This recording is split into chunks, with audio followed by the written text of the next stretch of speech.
Good morning, good afternoon, good evening. This is Andrew Turner, founder and host of the G&T Sessions podcast. And today we have an amazing guest, Mr. Ronan Dunne. How are you, Ronan? I'm great, Andrew, and great to see you. And thank you for the invitation. It's an absolute pleasure. And obviously, as you have noticed, in honour of us both, well, actually, I'm only half Irish, but I know you're a fully formed Irishman. I've flown in the G&T Sessions helicopter over to one of your favourite places. Absolutely. A beautiful picture of Dublin, the Liffey, which produces the water that makes Guinness taste the way it does. And that's the Halfpenny Bridge that's there, a very famous Dublin landmark. See, like you'd be doing these walk around tours around Dublin. You see, if this whole telecoms thing doesn't work out, Andrew, maybe there's a life after. That's the plan B. You see, you're not supposed to have a plan B, but maybe that's plan B.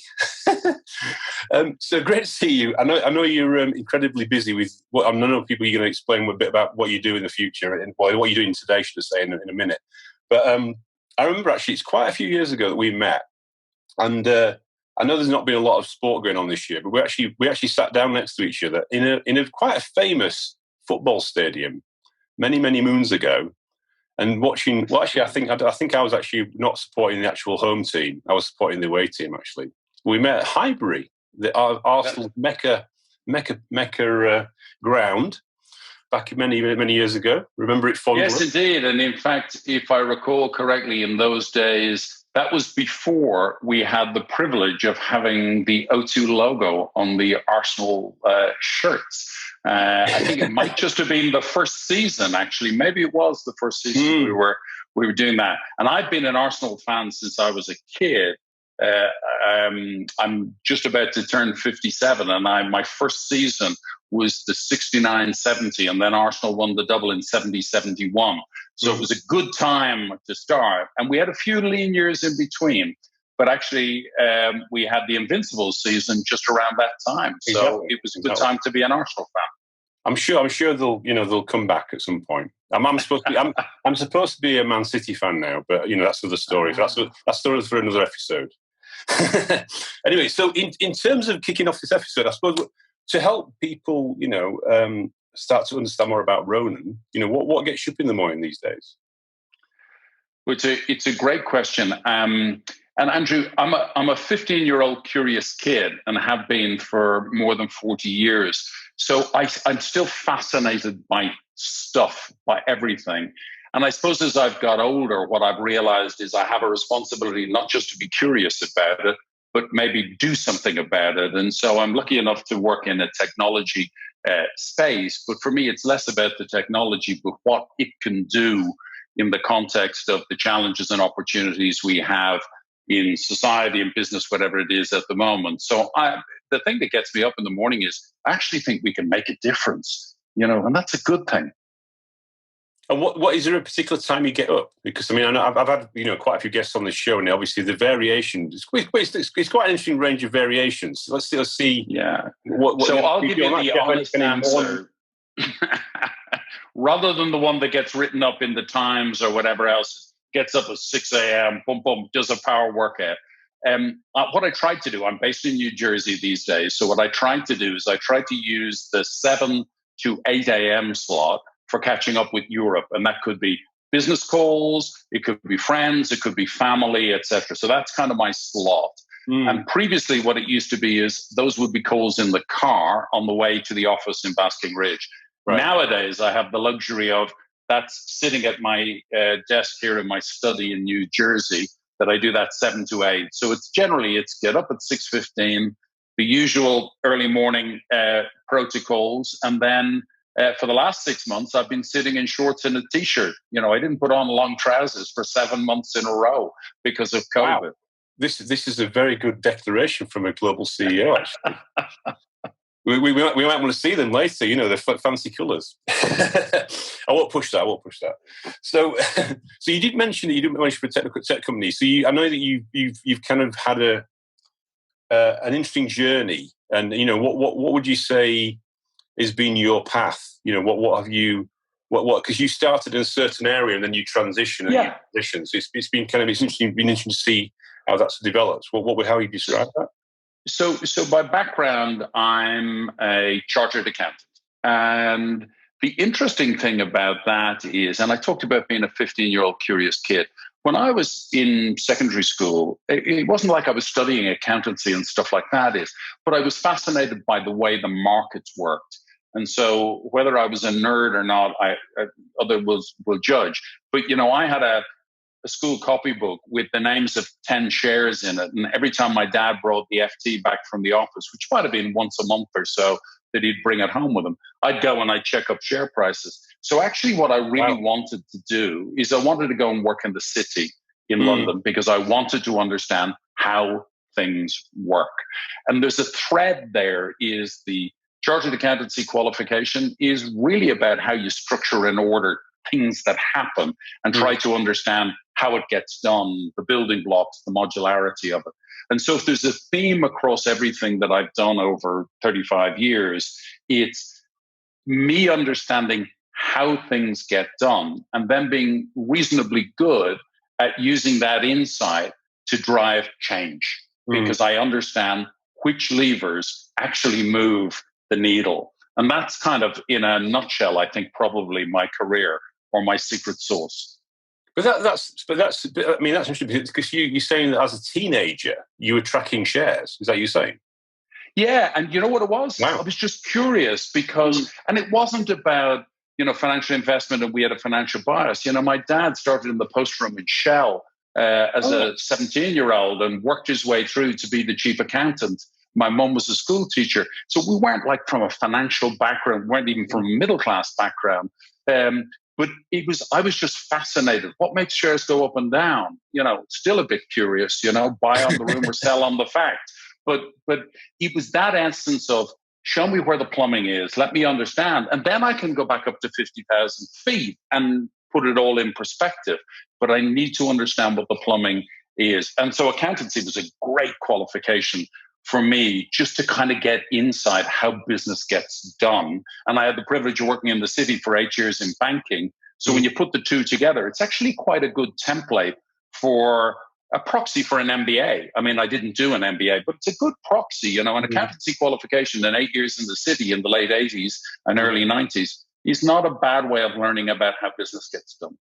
I mean, if you had your time again, would you have done that again? Do you think? Do you think it's a really good foundation for everybody, or does it? Yeah, it's interesting because I've been asked this question so many times, and there's kind of two versions of the answer. The one is I'm the world's most glass half full person you'll ever meet, really? So I never regret a single thing that I've done. So to the general question, would you change anything?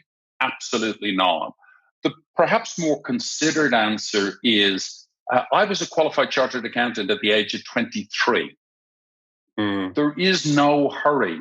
If your average life expectancy for a guy born in the southeast of England now is nearly 90, and for a girl born in the southeast of England into a reasonable home environment is close to 100.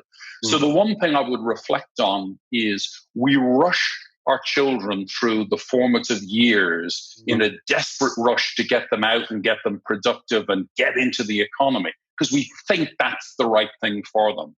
I actually think if we know that you've got 50 or 55 years of healthy, productive in front of you, you don't need to be rushing at 19 or 20 or 21. So things like gap years, things like what a lot of employers are doing now is that you have this opportunity to go out and actually work in a placement and then come back or whatever. I think going broad earlier and frankly smelling the roses is what on reflection, I would say I would give as advice, even if I wouldn't change anything about what I did when I was a kid. I mean, I flipped hamburgers in McDonald's and it was one of the most fun jobs I ever had. Really? Yeah, I absolutely loved it. You know why? Because, and again, maybe it's the guy that ended up growing up to be an accountant and the CEO of a telecoms business. But when I worked in McDonald's, I met people I never would have met before. I met people outside of my social setting about all sorts. Really, really positive experience. And the other thing is, McDonald's is a brilliantly run company. It's management by exception, which is unbelievably sophisticated in what people think is a very simple fast food environment. So I actually genuinely, flipping hamburgers at 17, I was learning things about process and process automation and scale and things. I wouldn't have described them like that when I was flipping. People. Yeah, exactly. Yeah. I mean, they had the Hamburger University in Florida. They opened that in the 70s. They understood, how to develop people. Do you know that McDonald's in the United States pays for more tuition than virtually any other company other than Verizon? It wants to be America's first job. I think that's a fabulous positioning for a business like that because of tuition reimbursement. I mean, we invest hundreds of millions in tuition reimbursement for our employees, and we have about 125,000 in the US. McDonald's probably has, I don't know, maybe 250,000 people in the US. It's a brilliant environment where you combine life experience and getting additional skills like academic and other skills. So it's interesting. My first job was actually sweeping up at Woolworths. Yeah. Sweeping the floor at Woolworths and being a Saturday lad selling computers. And unfortunately, although you went on to greater things in Tesco's and other places, Woolworths didn't change with the times. No, exactly. Whereas in fairness to McDonald's and other places, and hopefully I think telecoms companies, we have been willing to reinvent ourselves. Interesting. Yeah, I mean, it's because I think it's what you're saying is that you kind of that those human skills as well about actually having learned to interact with people and help people and serve people and lead people. I suppose you get the foundations in those type of environments where everybody's got to muck in together to serve the customer. And the job you've got now is huge. It's a huge job with lots of responsibility, but you've still got to look at how you. But right at the heart of it is customer experience, exactly the way it was, in McDonald's all those years ago. And I do think, if I was to characterize or mischaracterize myself, most people's perception, let's be honest, listeners to this podcast, is accountants. Oh, I'll pass. Thank you very much. If it's two blokes in a pub and one of them's an accountant, I'll be designated driver and leave early, sort of thing. So but the truth is that the balance of kind of how things get done and then a human face of it, of how people then use the system rather than the system control the people, is probably the biggest insight of my career. It's how technology needs to serve the person, the company, rather than us become slaves to the technology. Yeah. And that insight, that context has been hugely important to me throughout my career. And therefore, I respect technology, but I don't allow technology to dictate. Whereas, unfortunately, we sometimes see that happen. Yeah, and I'll come back to that point a bit later because I think there's been some recent stuff on Netflix, which you probably are aware of, that's come out that actually featured one of my previous guests on the show. So it was very pleasing to see that launch a few weeks ago. I'll come back to that. But yeah, I mean, given we actually got a bit of an Irish theme going on today, because my actually family comes from Cork. I know you're from a different city. We're now going to rename this one. Actually, it's not going to be G&T, and obviously people think it's about gin and tonic. It's going to be the Guinness and Tia Maria sessions for today. Hey. I know you've got a black shirt on as well, you see, so even better. So I should have shipped it over to you to Basking Ridge, you see, before we actually had the episode, but maybe later. Well, Andrew, if listeners don't know, is the latest innovation coming out of the St. James's Gate Brewery in Dublin is they've just shipped in the last 10 days the first ever Guinness 0.0. And actually, the word on the street is 100% of the taste with 0% of the alcohol. So there you go. That sounds like completely an oxymoron with Guinness, isn't it? Surely, come on. Well, it may not be targeted at the domestic market. That's all I'll say. This is like the healthy Guinness version. Okay, exactly. So one of the things I think you touched on a bit earlier was about you felt from an education point of view and a kind of, I suppose, this thing about parents where they kind of streamline you, they kind of make you specialise too early.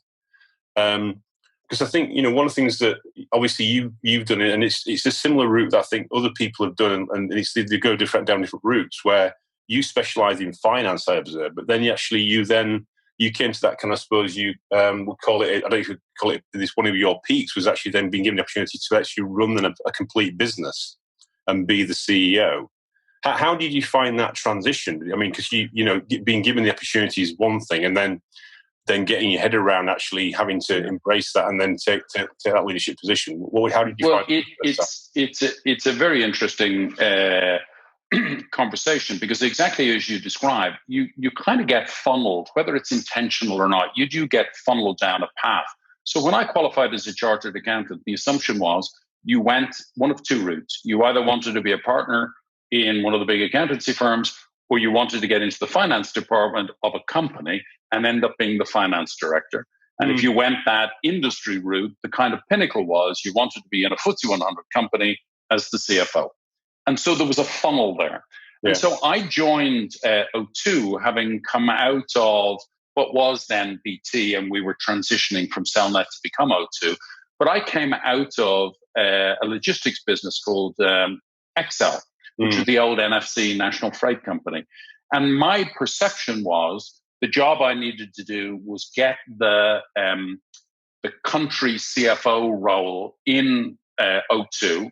And that would allow me to then go back to the corporate center and become maybe the group CFO in due course. And at that time, O2 was a listed entity. What my boss saw, which I didn't necessarily see at the time, was he started to give me extra things. I got legal and reg, I got procurement, I got one or two other things. And I've told this story recently. I sat down with him one day and I said, look, am I missing the point? I seem to be doing 3 jobs and getting paid for 1. And I know you rate me as an accountant, so even I've worked out that that's probably below the going rate. And he said, you have missed the point. He said, I'm stretching you outside of your comfort zone because I think maybe you can be a general manager, a CEO. And I hadn't seen it because I thought the rails were set, that I had to kind of go the traditional route. So then I got the opportunity. About 6 months later, I got appointed as the CEO in the UK. And I'll tell you, Andrew, I struggled for the first 3 or 4 months because the first thing I did was the kind of logical accountant thing, which said, okay, now I'm a CEO, I'm not a CFO. So everything I learned in the past was in the context of being a finance guy. I now need to change my attitude, my behavior, my context. And so I started to think, well, how would somebody else do this? How would my predecessor have done it? How would people I respect as business leaders? And what I did was I ended up undermining my own, not just confidence, but credibility, because I was trying to be someone else. Right. What I realized about 90 days in was, guess what? You have 25 years of really good experience. And every bit of it is as relevant to your role as CEO as it was your role as CFO, because it was the journey that got you to where you are now. And once I acknowledged that for myself, I actually got on quite quickly to getting comfortable being a CEO, and actually I think objectively doing a pretty good job at it. But I almost disqualified myself because I thought the role of CEO was so different from CFO that none of my experience was relevant. And of course, all of it was, because the only CEO you can be, or any job, is do it the way you would do it. You can never mirror what somebody else would do. You'll never be good at it. Unless you're an Oscar-winning actor, best person to play in the movie is yourself. Which is basically what you're saying is really interesting, because what you're saying is you try to emulate maybe, I don't know, some people you looked up to or you respected in other CEO roles, either in the business or in other businesses. And really it was about being authentic, being yourself, and just 100%. That sense of authenticity was hugely important. But it was also, I disqualified relevant experience. And I said, it isn't relevant because it wasn't. It's a bit like saying, for a football player, Lord forbid any good players would go from Arsenal to Manchester City. But it's a bit like saying, now that I'm wearing blue, everything I learned when I was wearing red doesn't matter anymore. It's still football, And so it may sound obvious, but maybe it's the imposter syndrome that some people suffer from is, when I get into that place is, am I entitled to be here, sort of thing? And it took me 90 days, but I have to say, once I had that moment of realization, then it kind of liberated me to just get on and do the best thing I could do. And just a quick question about how did you get through that? Did you get that through that by yourself, or did you have a coach, or did you talk to your friends and family, or how? No, Andrew. What happened at the time was I got frustrated kind of with myself, and I literally had, as close as I can describe it, to a spiritual moment. I actually sat at my desk one day in the office in Slough. And for those of you who know the office in Slough, it's nothing like that. Very well. But I sat there, and it dawned on me that I was being an idiot, and that I was actually disqualifying myself. And so it came to be that way. And it was almost literally like a switch. As soon as I realized what I'd been doing, then I felt confident walking out of my office literally that day that I now knew what I had to do, and just have a go at learning how to be a CEO in the way Ronan would be a CEO, rather than in the way anybody else would be a CEO. And guess what? That was probably why they chose me in the first place, because they wanted me to be Ronan as the CEO. It's just I didn't see that immediately. So it was a bit of imposter syndrome. Yeah, but I think this thing. Sometimes I think what I observe when I was personally back at O2 a few years ago, the kind of when you were there actually, the approachability of the way you are so human, right? You're very, very, approachable and things like that. I know some people was still kind of, it's Ronan, like the CEO kind of thing. But I suppose because you and the leadership team were like that, I think it changed the dynamic of the culture. It was very inclusive from that point of view. You're all in this kind of mission together, and that's what I find. Which is back to being this authentic piece. Everybody's human. Everybody's got to be authentic. Everybody's got to show leadership and work out to interact with people, in the call centers, in the stores, just be that kind of all-rounded person, and be someone to look up and be open about, because you don't know all the answers and you're trying to learn as well. And let me tell you leadership style. Let me tell you a little anecdote about that. Very brief, but it encapsulates it. We built our own headquarters building in Slough, and it was the first time as O2 that every other building was an ex-BT building that we occupied. And it was our first time to build a building. And cut a very long story short, we designed it so that it was carbon neutral. We recovered, from the energy, we recovered water, everything. So a brilliant building that we then could showcase afterwards. But I walked through the building when it was a shell, literally when it just had the floor plate, and I picked my desk before any single thing had been put in the finish of the building. And I picked my desk to be at the side of the walkway to the canteen. And it's the least obvious place for the CEO to put their desk because of the footfall of traffic there and the disturbance. The counter is also true is that if you know that nobody's ever going to go and seek out the CEO because they'll be too shy to do it, if you put your desk on the walkway to the canteen, 90% of people will actually say hello when they go past, or stop and say, hi, you don't know me, but I'm Mary or Jane or Michael or Pat.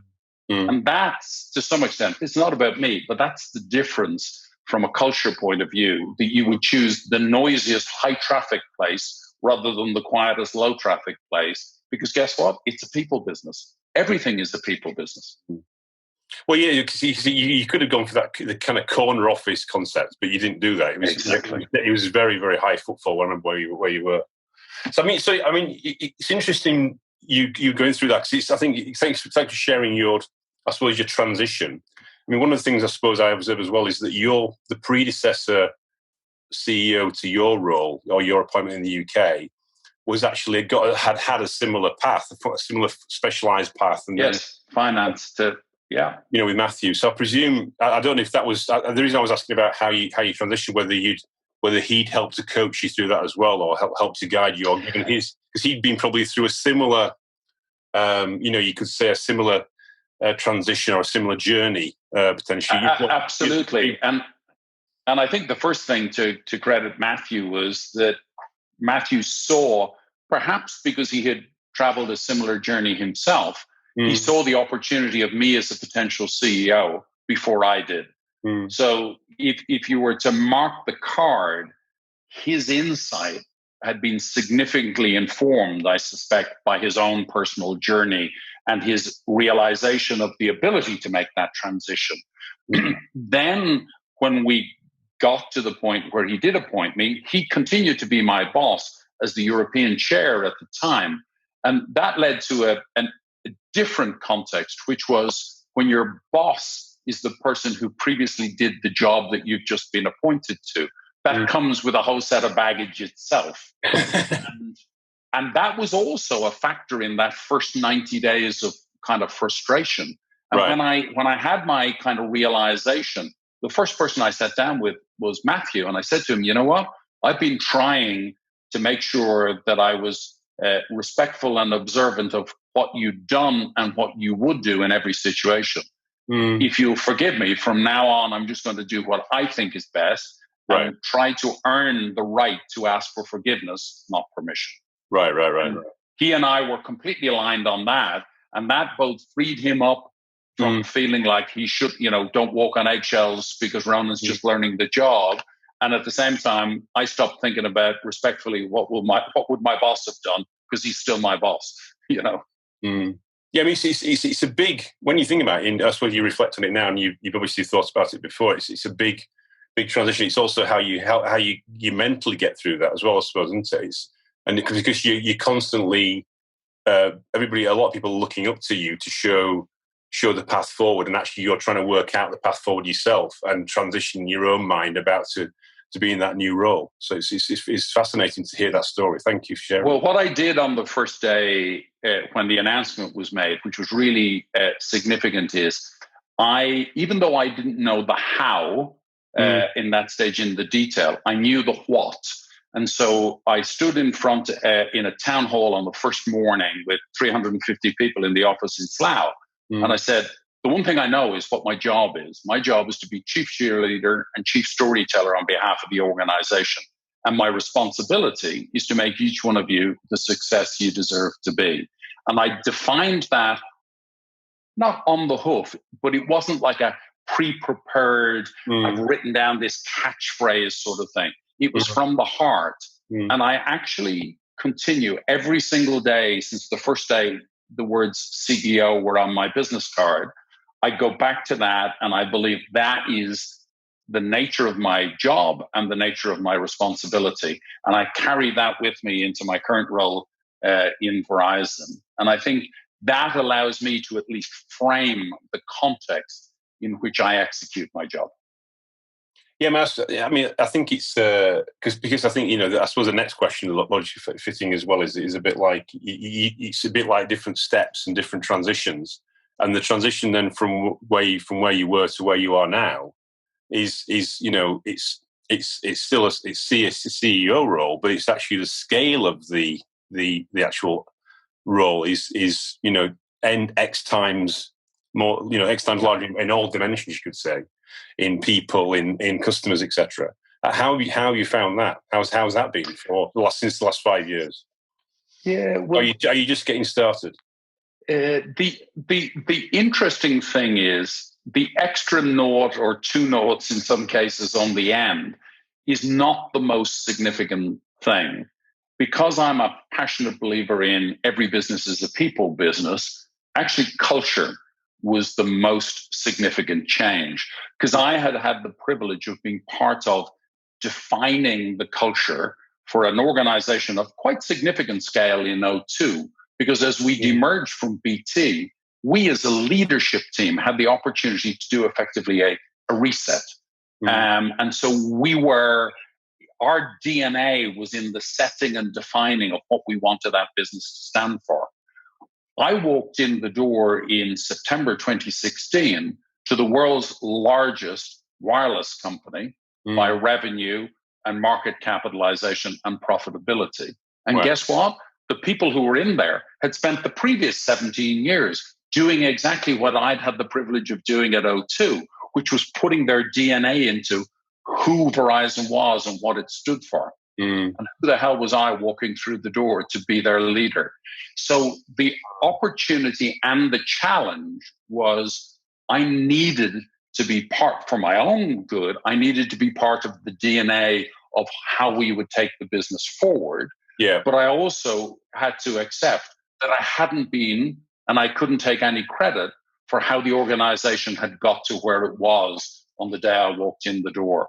And so blending those two things with a very strong view that I wanted to drive change, but to be respectful of the context in which everybody arrived at that moment of change, was actually in its own way the biggest challenge. And that was what I spent the first 18 months focusing on, was building my credibility both as an individual and my vision of the business in a way that I could bring people on the journey with me, rather than it being a fight about, essentially organ donation and whether there would be a rejection or not. Because it was the first time an outsider had ever been recruited at that to come in as the president of Wireless. It had never happened. Wow. And coming with a funny accent as well. No, but you see, the thing is, I think that's a tribute to what you've achieved, isn't it? Because it's that is a big, meant from a mindset point of view, taking that on is huge. But it's a testament to your kind of your leadership style, yeah. But I suppose I do think you've got some kind of peaks and valleys, as I will call, through that transition. Yeah. Obviously, it's not easy, because I didn't realise actually that it was the first person externally that had been appointed in that role. So that's huge, isn't it?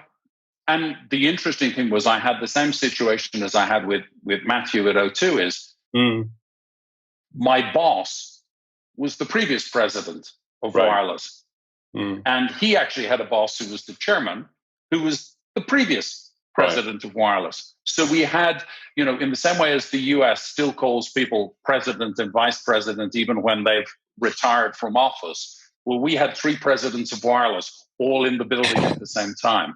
And that in itself was interesting. The answer now is there's only 1 president of Wireless in the building. And actually, we've changed our structure now. So I'm the president of Consumer, and we now have a business unit or CEO of Consumer. But that transition was also made more complicated by the fact that my predecessors were still on the premises. And it wasn't that they were interfering, but in the natural way of people who had been very successful in the role, the organization looked to them naturally as the most senior leaders in the organization. So it was only really when they retired out that the rate of transformational change could be accelerated, because I'd done the groundwork and I'd got the buy-in of the senior people in my team. But for me to turn that into a movement for 100,000 people required a clarity around who's leading us into battle.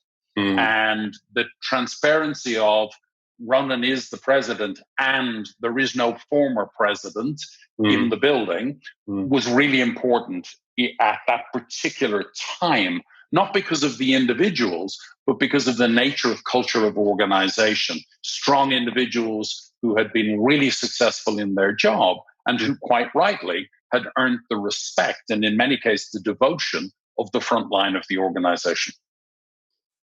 Yeah, you don't mind taking on large opportunities, do you? It's like, like large big bags, big hairy. Yeah, but also, and I know people are saying, well, you would say this, wouldn't you? Is look, I had, by a reasonably objective set of metrics, I have been successful in my career up until the day I left the UK. I honestly believed I was taking on an adventure in the United States. I believed that I could make a difference, otherwise I wouldn't have shown up. But I also believed that I had nothing to prove, not in the arrogant sense of nothing to prove, but in the sense of I didn't burden myself with massive sense of, you know what, you're biting off more than you can chew, this is whatever. So I didn't put myself under pressure. What I said was, if I'm good enough to make a difference here, it's because of who I am and what I've learned, rather than I somehow or another have to reinvent myself to be relevant. And so I brought a degree of the momentum and confidence of O2 as an organization, not just Ronan as the CEO. But you know what? We did a damn fine job for 10 years in the UK. We did a really good job. And it was a job that customers appreciated, employees appreciated, and shareholders appreciated. So I wanted to bring that same sense of purpose and intent with me, but not burden myself on saying just because it's a $95 billion turnover business with 100 million customers and an enterprise value, just the wireless part of 350 billion, no pressure on them. Yeah, just forget the numbers. It's just, it's. I suppose it's, from the days of you starting flipping hamburgers in McDonald's to what you're doing now. I mean, it's quite a trajectory. I mean, I suppose it's that thing about, it just shows that. I mean, what you mentioned that you got some learnings, I suppose, through that period. I mean, and how did you arm yourself with do you have some particular habits or some rituals or some kind of principles that you apply to the way you do things that you think have stood you in good stead, and as you've got into these different leadership positions that have kind of you've developed, that you think you would share and share with other people as you go forward? What will you say about that? Yes, and maybe I'll come on in a second to some of those leadership principles that I've tried to distill over these last couple of months and reflect on. But the two things I would say that I bring to the table is an innate curiosity, going back to what I said at the beginning, because that's hugely important. If people aren't curious, then the chances are they don't discover context. And what they do is they carry themselves into a situation and presume they define the situation. Whereas if you're curious, what you do is you get in under the detail and the fabric, and what you realize is the context of the situation you're in. So that for me has always been, that curiosity thing.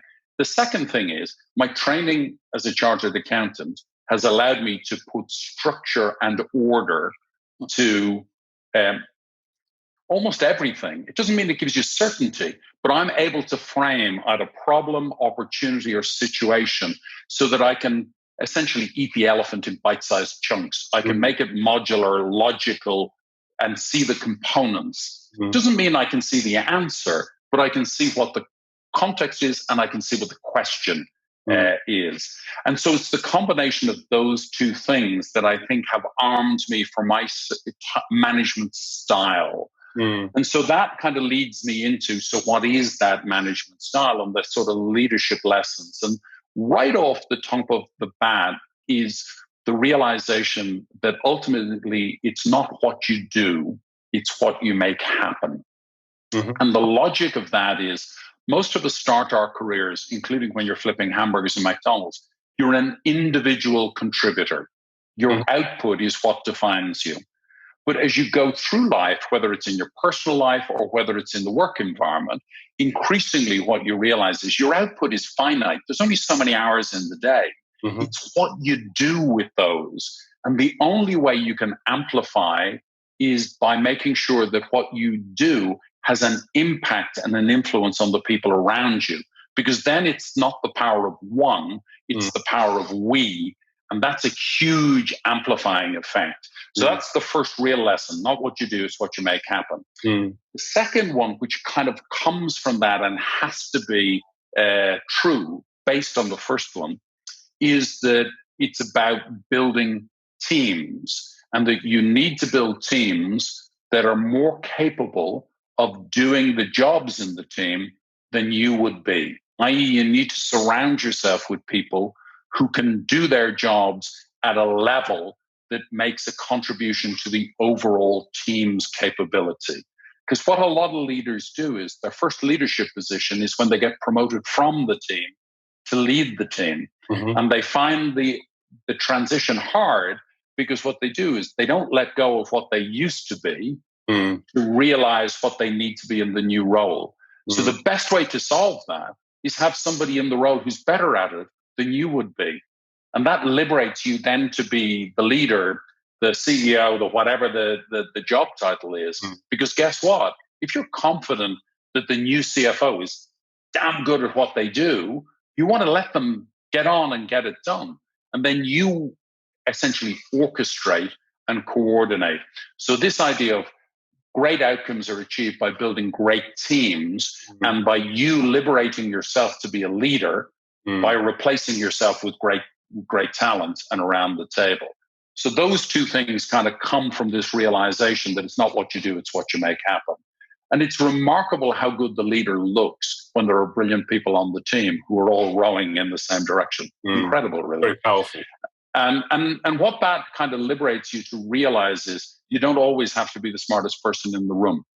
And that's a huge relief, because guess we all did it in that middle stage of our career.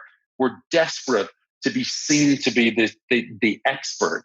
And so that is my third lesson, is exercise judgment as to when to exercise your judgment.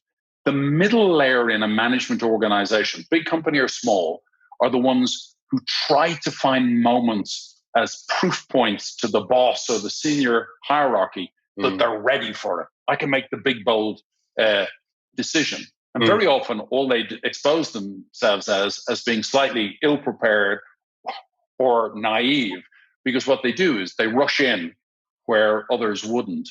And so this idea of understanding that, the ability to say no, or the ability to say we don't have what it takes to make this decision, is actually exercising judgment.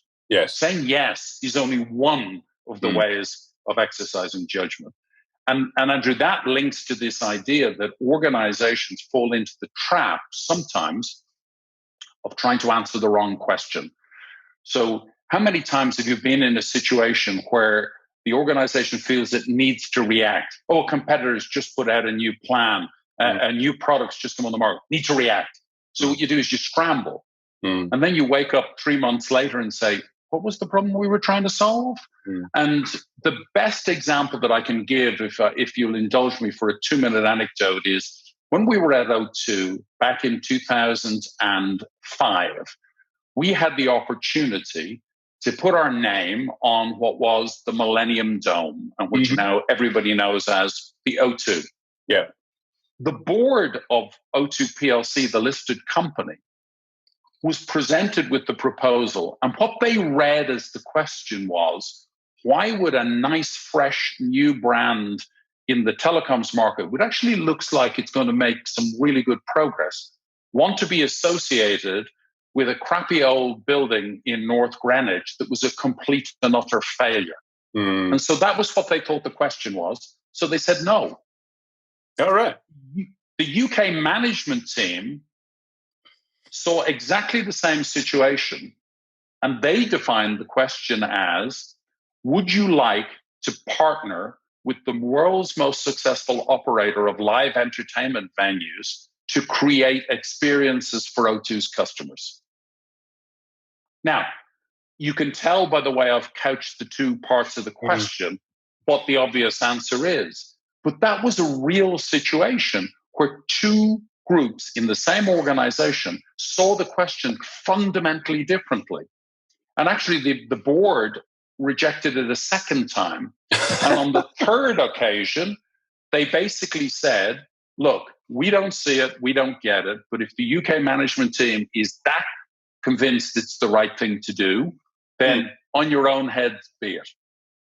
And history records that within 6 months of opening, the O2 became the world's most successful live entertainment venue by ticket sales, and has been in every 6 months since the second half of 2007. So that's a real example of same fact pack, two different questions derived out of it, one completely missing the point, and the other absolutely germane to the decision we were making. Because we were partnering with AEG, who then invested their skill and expertise in making the venue successful. It wasn't a building contract. It wasn't a name above the door of just a dumb building. It was a partnership with an operator who ran these buildings all over the world brilliantly. So that's a great example for me. And then that kind of brings you that point of understand what question it is that you're trying to answer. Because you see, that's what those examples are a bit like. One was glass half empty and one was glass half full, or pretty much full. I think the second version. But actually what you're saying is actually then raising a point about partnerships, is actually playing to the strengths and working out where the edges are on the partnership and working out how you get that right jigsaw puzzle together. So, I mean, yeah, precisely. Legendary. I mean, so I know you've talked about some of the stuff you've done, and it's great. I mean, I suppose what I would say is what the concept of peaks and valleys. Okay, so as you traverse through your life, whether it's your personal journey or your business journey, and now you've talked a bit about both. What would you say have been your peaks and some of your valleys, or how would you describe that? How do you think about that? So I think probably the biggest learning experience that I've had in my professional career also happened at O2, and it was either the closest I came to complete capitulation and failure, or the most valuable lesson I've ever learned in my life. And people can judge which. And that was in the summer of 2010. O2 had a catastrophic network failure, which meant that at the time we had 24 million customers in the UK, and we lost service for 7.9 million of those customers. And the nature of the service disruption was that two people sitting in a room who were both O2 customers, one had service, one didn't. So it was random. It wasn't geo-specific. It wasn't anything. And so it was causing, complete chaos because 8 million people didn't have service, but also complete chaos because literally people were saying, no, O2's network's fine. I have service. I'm making a phone call here. No, well, mine isn't working. So the disinformation around it actually exacerbated the problem. And so that interruption went on for 19 and a half hours before the first customer started to come back on the network. And I can tell you, Andrew, for a good part of that 19 and a half hours, I was working out at what point during that day I was going to be removed from my post, i.e. I was going to be fired. And that's quite that concentrates the mind, I can tell you. So one of the things that I've learned about myself in my career is that in a moment of crisis, I'm usually the calmest person in the room, because opportunities for leadership generally are greater in moments of uncertainty than they are in moments of certainty.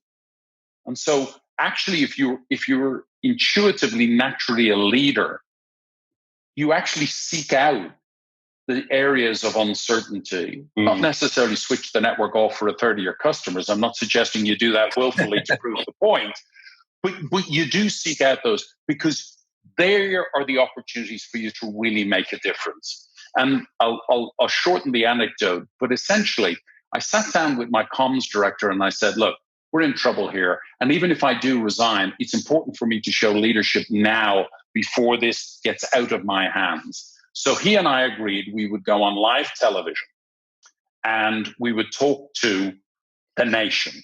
And so the strategy that we adopted and the learning and insight from it was, in that moment of chaos, one of my largest corporate customers was one of the TV networks. So I rang the CEO of that company and I said, look, you've probably been told by your CIO we have some network issues at the moment. Firstly, I'm ringing to apologize. But secondly, I appreciate your business. So you're going to get, my hanging live on your channel. So I'm going to give you first dibs on the live interview. And so it happened to be Sky. And so I went on live with Kay Burley, who's still broadcasting with Sky. Yeah. And so Kay was the anchor for the daytime at the time. So the classic down the line satellite truck outside the building in Slough, me standing on the corridor just past my desk on the way to the canteen that we talked about earlier, and live down the line. And my comms director and I had sat down beforehand, and he said, look, you're going to get literally torn apart here. And there's going to be 4 questions that they need to know the answer to. What happened? Why did it happen? How do you make sure it never happens again? And what are you going to do to make it up to people? And I said, brilliant, thank you. So what's the answer? He said, I don't know the answer to any of the questions. I just know those are the questions. Whoa! Well, how much prep time did you have for that? What, two? And you're live in 2 minutes. Exactly. So what we did was, and this was either skating on very thin ice or brilliant comm strategy. I went live on television, okay, through the first question, and I said, okay, before we even start, first thing I need to do is I need to apologize to OT customers all across the country for this disruption.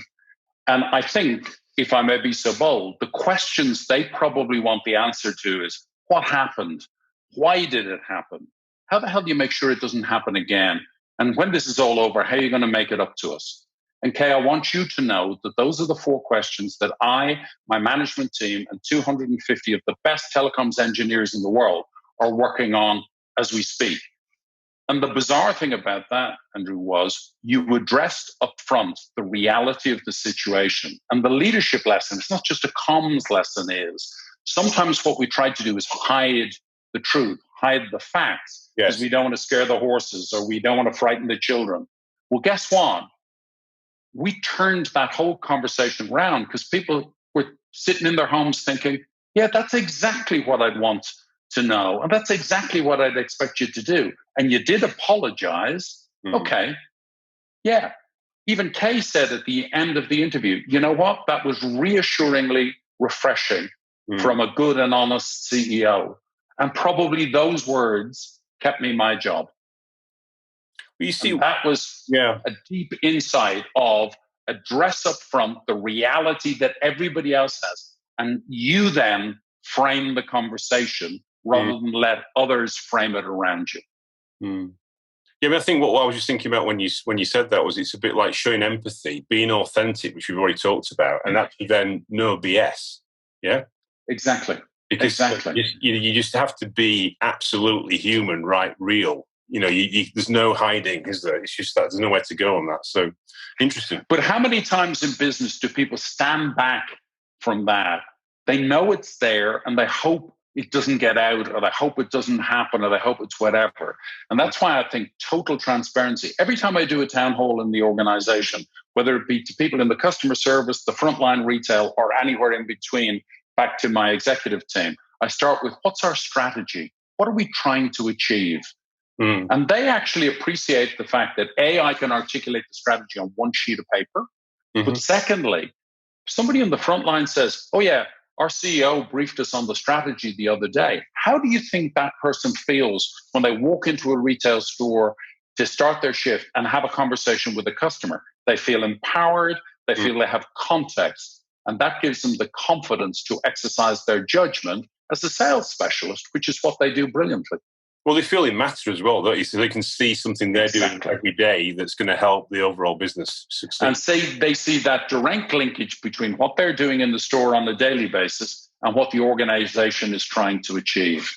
And guess what? That's not just doing it for the sake of doing it. That's because that's how you get the best out of people. Do you remember what I said earlier? My responsibility is to make each person the success they deserve to be. And that's the context in which they can be great salespeople because they know what we're trying to achieve. No, it's fantastic. I mean, I know we talked a lot about the G. That's not the Guinness, but the G. Yes. And I know we have talked about this a little bit. The T, so the tech stuff. So I know that you touched on this right at the beginning of the episode, and so I mean, obviously there's this thing about tech. It's now, it's now kind of everywhere. You can't hide from it, unfortunately. Where you can switch all your devices off and go off the grid, as they say. But I suppose in terms of your perspectives on tech, and obviously your journey's been intrinsically involved in tech. I mean, when I started in tech, a few decades ago, I didn't realize it was going to play out like this. People were saying to me, "Why are you involved in this industry? It seems completely insane." Yeah, and now it's kind of cool to be in tech now, so apparently. So thanks to the tech titans and the 4 horsemen of the apocalypse, as we call them. Yes. Scott Galloway calls them anyway. In relation to your perspectives on tech and the future of tech, I mean, what would you say from your desk in a very large organisation that does rely and supplies technology to it enables technology for people across the world. What are your perspectives on that? Are you worried about things that's happening now? Are you excited about that, or what's your thoughts on that? So, if I can, I'll go very broad to start, Andrew, because I do believe in this idea of the fourth industrial revolution. And let me contextualize this: is that every so often a generation of transformational capability comes along. The very first one was steam, which enabled the steam engine. Mm-hmm. Then we had mechanization. Then we had the first wave of essentially compute. And now we have AI and analytics at scale, kind of married to ubiquitous connectivity. Mm-hmm. The point about those things is, if you look back at each previous generation, the transformation was not because of the society becoming slaves to the technology. It was the effectiveness of society of harnessing that technology to create opportunity. And, the case of the steam engine, it was things like the first parts of, automation and other things were enabled, but also it facilitated travel and transport. Then when you got to mechanization itself, the reality of what you actually remember through that mechanization phase is actually urbanization, because mm-hmm. people came to the cities to where the work was, to the opportunities. But it also created plenty in relation to production, which actually meant that there was more food and more opportunity in our societies. So if I fast forward to today, I think the opportunity and the challenge is, I think we have a wave of capability that creates a genuinely positive discontinuity, which is really to harness the reality of an information society and an information economy, where the honor and purpose of the individual is at the center of that. Their rights, their privacy, but their entitlement to participate equally in our society, in our community. And I actually do believe that if we use these platforms of technology appropriately, they can be the most inclusive generation of technological change that we've ever seen. The challenge about it is if you look at some of the raw numbers, who has benefited from the pandemic? Mm-hmm. Well, the billionaires who own big stakes in some of those four horses are the ones who are now worth individually billions more, collectively something like 100 billion more. So what I would say is, and it's not anti-billionaires or anything else, is we need to be transparently accountable for our management of those resources and capabilities, and hold ourselves explicitly accountable, not just to shareholders, but to stakeholders, which is customers, employees, society, and shareholders in equal and balanced measure. And I just give you one example, Andrew, which some people may not know, is the Business Roundtable in the United States of America, which has the CEOs of more than 500 of the biggest companies in America, redefined its statement of purpose in 2019 to explicitly acknowledge that the role of companies was not simply the maximization of profit for shareholders. They explicitly went and acknowledged a multi-stakeholder environment. Now, you might say words, but let me tell you, when 500 plus of the people who are most likely to be seen as the capitalist titans choose to redefine their purpose statement and publicly hold themselves accountable to it, then I think there's genuine hope for the fact that the people who are leaning in really can make a difference in making this generation of technology a slave to our communities and our societies rather than the other way around, can make it inclusive. And that's affordability, accessibility. It's about access to the education that allows you to maximize your opportunity that the technology would offer you. And that's not just being pious. We invest $400 million in our Verizon Innovative Learning program. We just announced where we've added tens of millions in California to being able to access enhanced technology and accessibility tools to improve education from home during the pandemic. We gave access to the New York Times to every student in America to ensure that they had good access to information during the lockdown, as well as making sure that nobody in America lost connectivity through a Keep Americans Connected pledge. So I think businesses have more to do, but I do see people genuinely walking the walk. And I think the one thing that will come out of, I believe that will come out of and can come out of the current pandemic is a commitment not to build up what we did in the past, but to build a better future where every stakeholder has an equal share of opportunity. So I mean, that's a really good response. I mean, I was going to say that the thing you said at the beginning, I think, was it was kind of like a very good leveler. Yeah, that's what you're saying. It's kind of giving you a playing field to actually be successful and achieve their potential. Is that kind of? I think that's what you said at the beginning. Yeah, and the key there is that the smart deployment of communications technology democratizes access to information. And fundamentally, if you think about it in the past, whether it be in business or frankly, whether it be in dictators, control of information is how you control the outcomes. Yeah. So if you democratize access to information, and we have some challenges between information and disinformation, I appreciate that. Yeah. But generally, if we can democratize access to information, then we allow everybody who wants to be on the grid to be on the grid. I mean, I suppose my other question was about, which is kind of, I suppose, a follow on to that is the the film The Social Dilemma that was out from Netflix a few weeks ago. You've seen it? Yes, I did. I watched it just the other night with my wife. So Joe Toscano, who's in the film, he was the ex-Google engineer Google guy that was part of that film and part of the driver to get that film to get together after writing his book about automating humanity.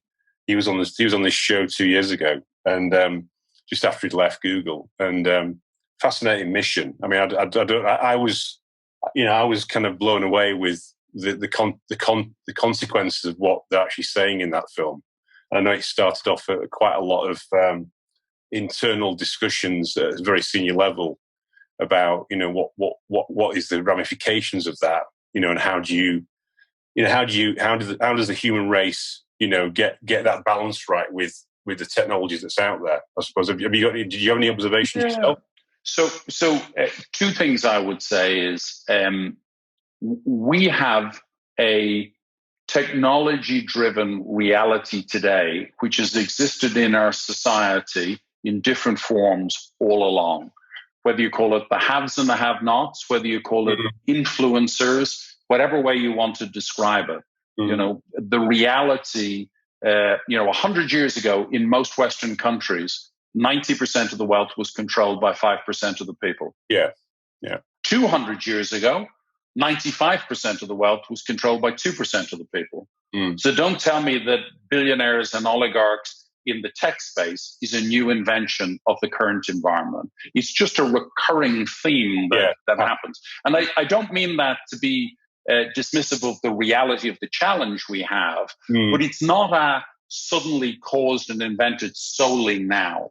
What I think, though, is, and one thing which I'm positive about is that the conversations around social justice and other things, inclusion, that are going on at the moment, one of the implications of that is, and I'll go out on a limb here with kind of fairly stark commentary, is most of the algorithms that are the subject of the concerns in the social dilemma are written by white and Asian men. Okay? And that's factually accurate. I make no implication of that, other than the reality is that unless those people are entirely open to their own unconscious biases, the reality is that what we're doing is we're writing into the program the biases that exist naturally in our communities and society.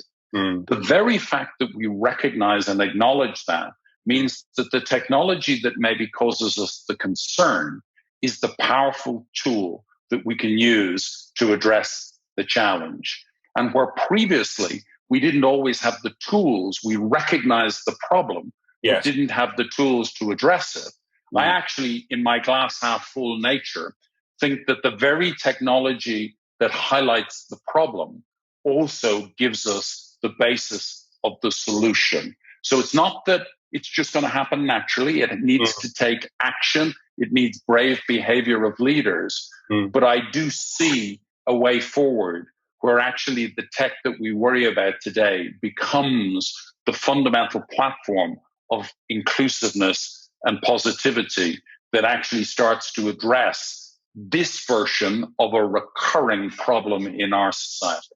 I mean, it really just put the spotlight on it. I think it amplifies the topic to get lobbying people to actually do something about it. I mean, that's the positive thing that comes out of it, because otherwise, before it's almost underwater. Yeah, to sharply characterize it, it's the fight for freedom.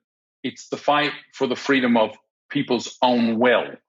Because the implication is that the machine is reducing your genuine right to express independent thought and action.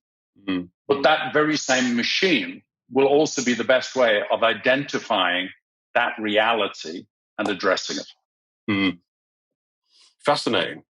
I think it's fascinating. It's a fascinating. I mean, it is. It's kind of like, it's scary, but it's also fascinating. It is. And look, I don't mean to be dismissive in any way when I say I'm glass half full, but it goes back to this fundamental point: is we harness the technology to drive the outcomes that we as society determine are the outcomes that we want. And we shouldn't be shy about holding all of us to account for that sort of outcome. And that's government, it's corporate, but it's individuals as well in their behaviors. And don't forget, there's a green button and a red button on every one of those devices, and you're allowed to use both buttons. There's also an on and off button on all of those devices. I thought you were going to mention pills and Matrix and Keanu Reeves. Not quite.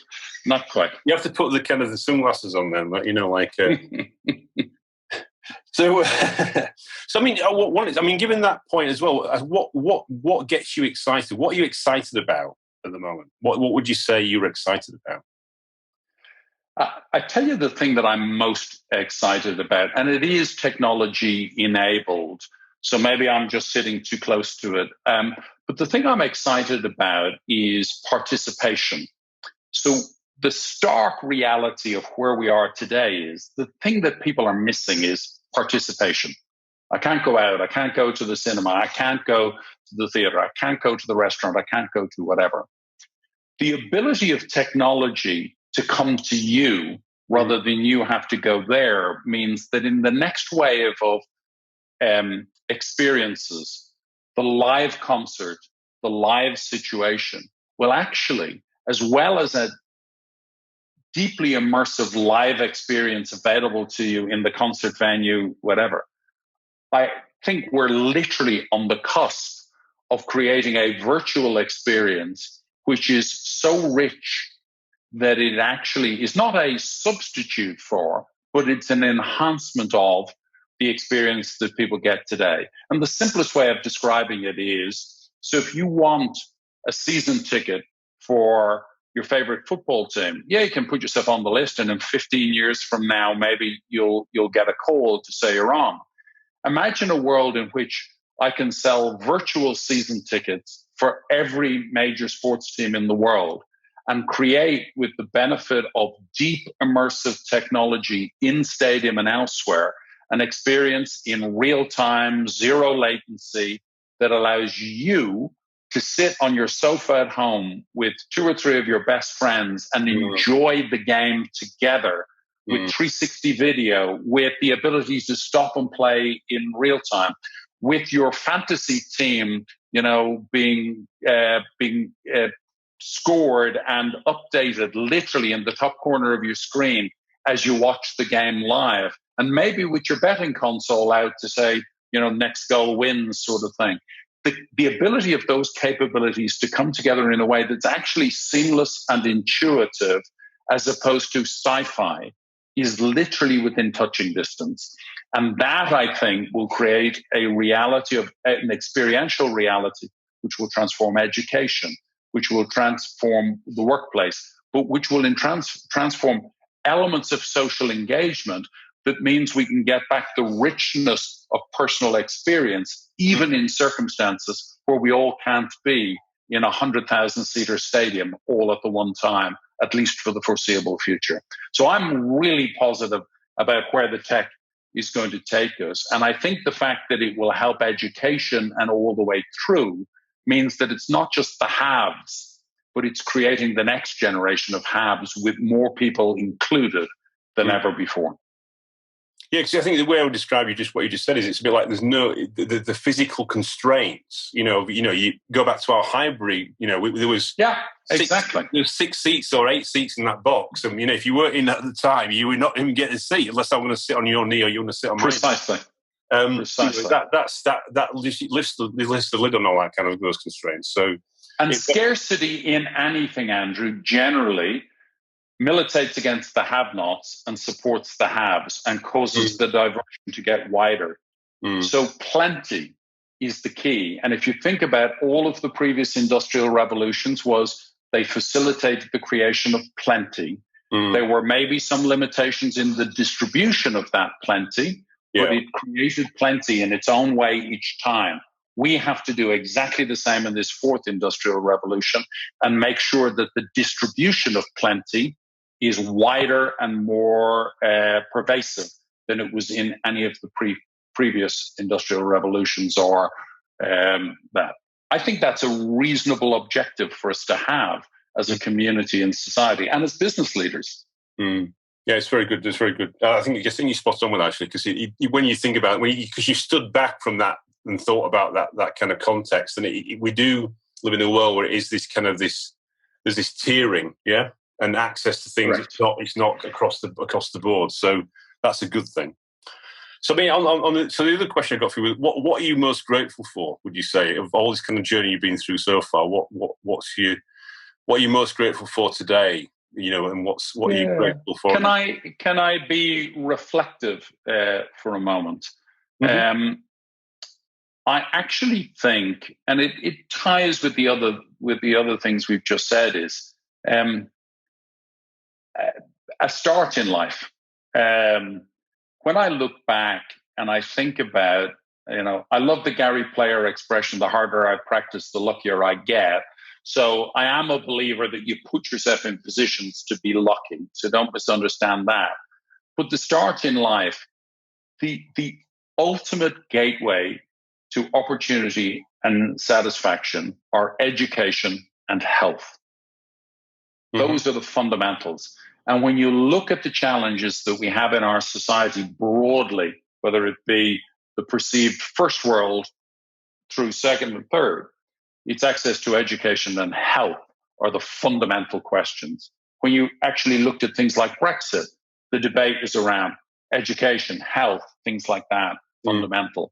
So the thing I would absolutely reflect on was that start in life, which gave me access to education and health. And then the second thing that I reflect on is I have the absolute privilege to still have my parents at the ripe age of 91.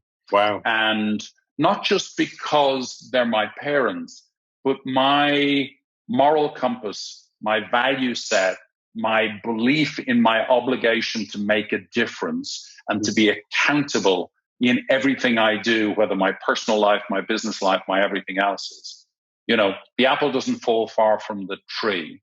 And I see people who get into their mid-years and they're struggling to define themselves because they're not sure who they are. Right. I've never had any confusion about who I am and what my responsibility was. And that has allowed me perhaps to be more, not just determined, but diligent in setting course and moving forward. And for that, I feel, massively, massively grateful.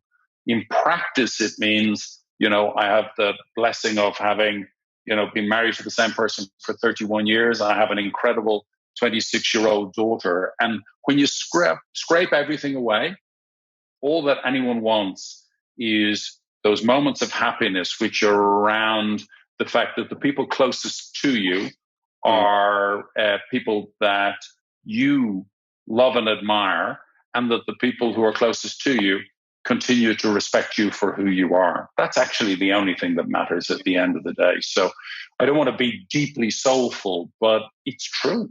It is true. Well, I don't know if you read. I read the book, "The Algebra of Happiness" by Scott Galloway. I don't know if you read that book, but it's very. I've skimmed. I'm a skimmer. Oh yeah. Okay. No, he's some of Scott Galloway's isms are very, very amusing. So it's worth a deep read or a reread if you get a chance to do that.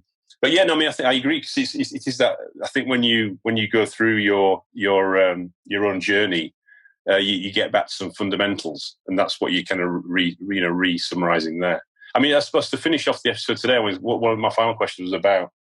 You obviously have traversed quite an extensive evolution in what you've done and all these kind of achievements you've done, and all these. It's great for you sharing the highs and the kind of the valleys as well. Was if you were giving some kind of pearls of wisdom back to your younger self, or giving some guidance, what would be those kind of pearls of wisdom that you would share? I know there's been some great pearls you've dropped through the whole episode, but how would you summarize that for today? So I think I'd probably focus on two things that I touched on earlier. The first is take time to smell the roses. Our life expectancy now is pretty much longer than it's ever been in history. And yet we try to compartmentalize the phases of our life similar to a reality of people with a life expectancy of 20 or 25 years less. So take time to smell the roses, hugely important. And then the second thing that I would say in that sort of pearls of wisdom is the only accountability in life is to yourself. And the best way I can articulate that is that we have a generation of people coming through now who understand that doing well and doing good are two sides of the same coin.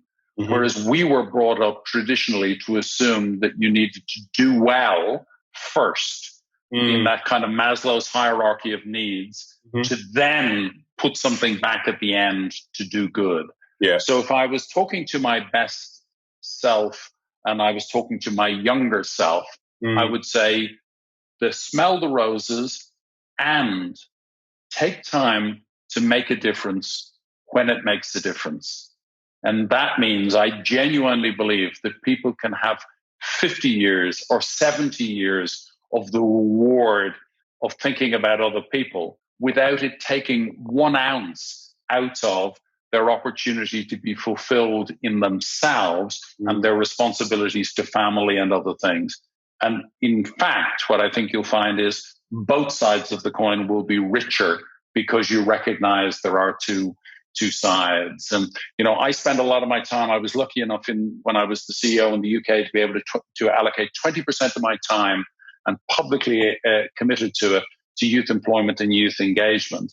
I now would like to spend 100% of my time in giving back. But what I'm trying to do is redefine the nature of work so that what I do inside my day job is genuinely consistent with making that two-sided contribution by understanding the balance of stakeholders. So that would be my thought. Take time to enjoy it and smell the roses. And if I may be flippant to finish, if you're not having fun doing it, you're not doing it right.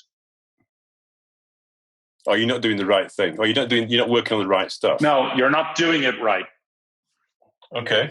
I like the smell in the room. Whatever you do is the right thing for you. If you're not enjoying it, you're not doing it right. Wow. Well, Ronan, what can I say?